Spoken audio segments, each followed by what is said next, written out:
Hello, I'm in Hilltop Corner in the end of June, beginning of summer, and I just want to show you some of the effect of grazing by the Belted Galloways. If you remember, we put this extra layer of fencing here to separate out livestock from neighbouring sheep, and this helps us really see the effect of grazing. So the Belted Galloways really love this little area.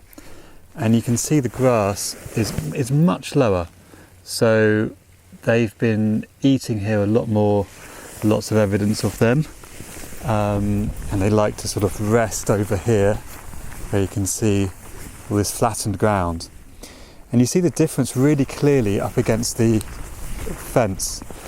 So here you can see you have the long grass, and on this side it's flat. So, you know, what you might expect on a heavily grazed field.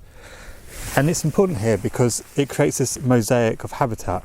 So you have some areas that are more closely grazed, which will result in different species. And then some areas where as you go in here, you start to get the longer grasses, the thistles, and this mix of taller grass and buttercups and so on. And this mix will allow a lot more diversity to come through. And the comparison, again, when you see along here and then behind this fence is huge, which is quite amazing when you think there's a handful of Belted Galloway over this whole site. So it's not just this patch where Hilltop Corner is a bit less than an acre, but they have about 20 hectares on this side to roam around, a handful of them, and so it makes a huge difference.